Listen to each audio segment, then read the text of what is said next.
ఇప్పుడు మీరందరూ ఉన్నారు కదా, మీ ఆదాయాన్ని పెంచుకునే మార్గం ఏమో ఆలోచిస్తే నీకు ఎంత ఇస్తారమ్మా? ఇప్పుడు గొర్రెలు ఇంట్లోనే మేపుతున్నారు, ఐడియా ఉంది మీకు?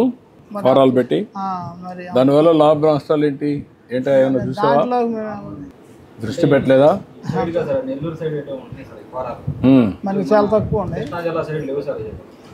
జీవితాంతం గొర్రెలంతా కూడా పొలాలన్నీ తిప్పాలి. ఒకప్పుడైతే గొర్రెల్ని దేశం అంతా తిప్పేవాళ్ళు, ఇప్పుడు కూడా అక్కడ కూడా మంద పెడతారు కదా, అక్కడ కూడా రైతులకి అక్కడే పోని అక్కడే ఉండి అక్కడే వండుకుని తిని ఇంటికి వస్తారు. మరి ఎట్లా తిరగాలంటే ఎక్కడ తిరుగుతారా మీరు? తిరగాలి, తప్పదండి. తప్పదని నువ్వు అనుకుంటున్నావు. ఇంట్లోనే గొర్రెలు మేపుకుంటే ఏమవుతుంది? మేత మరి అంత సదుపాయం మేత సంపాదించి పొలాలు వేసుకుంటే సరిపోతుంది కదా. అంటే ఇప్పుడు నువ్వు బర్రెలు ఉన్నాయి, గడ్డి నువ్వే వేస్తున్నావా? గడ్డి నాకు ఎకరం పొలం ఉందండి. ఎకరం పొలంలో కొంత పొలం గడ్డి పెట్టే, కొంత పొలం ఖాళీగా ఉంటుంది. ఎందుకంటే నీళ్లు సదుపాయం లేదండి. నీళ్లు లేక వర్షాకాలం మీద ఆధారపడి ఉండాలి. నీళ్లు బోరేస్తే పడతాయా? బోరేస్తే పడతాయి. అది మరి అంత అవకాశం కాదు. బోర్ వేస్తే పడితే మంచి బోర్ వేసుకుంటే ఎకరాకు సరిపోయాడుగా పడతాయి. కానీ మాకు దగ్గర అంత ఇది లేక మేము వేయలేకపోతాం. నాకు ఆరోగ్యం కొద్దిగా బాగోదు.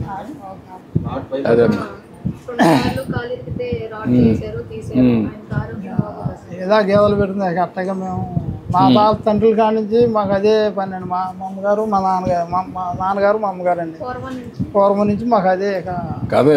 ఇవన్నీ అలవాట్లు వృత్తిపరంగా వచ్చారు, వృత్తిపరంగా గొర్రెలు పెంచుకుంటా వచ్చారు. దానిపైన మీరు ఏం చేస్తున్నారంటే ఎక్కడెక్కడో తిరుగుతారు.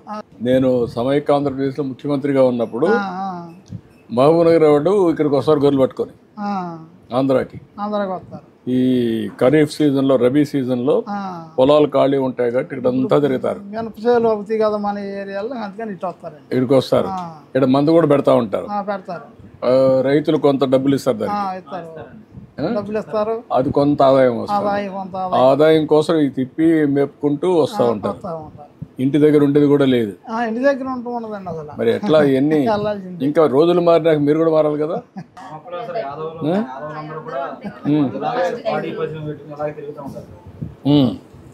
అంటే మీకు అలవాటు అయిపోయింది కాబట్టి అలవాటు మార్చాలి కదా అలవాటుని.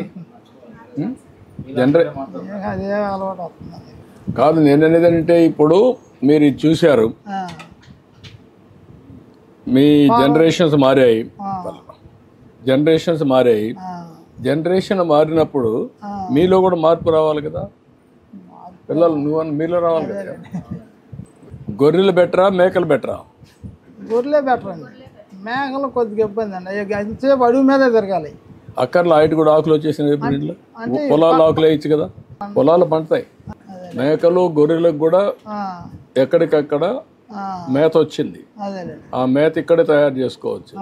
తయారు చేసుకుంటే ఇంటి దగ్గరనే వేయచ్చు, వేసి పెంచవచ్చు.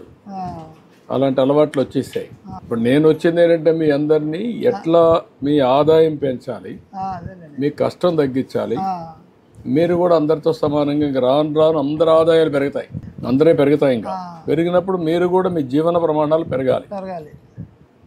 ఆదాయం పెరిగితే తప్ప పిల్లలు ఉన్నారు, వీళ్ళు బాగా చదువుకుంటే సెటిల్ అవుతారు.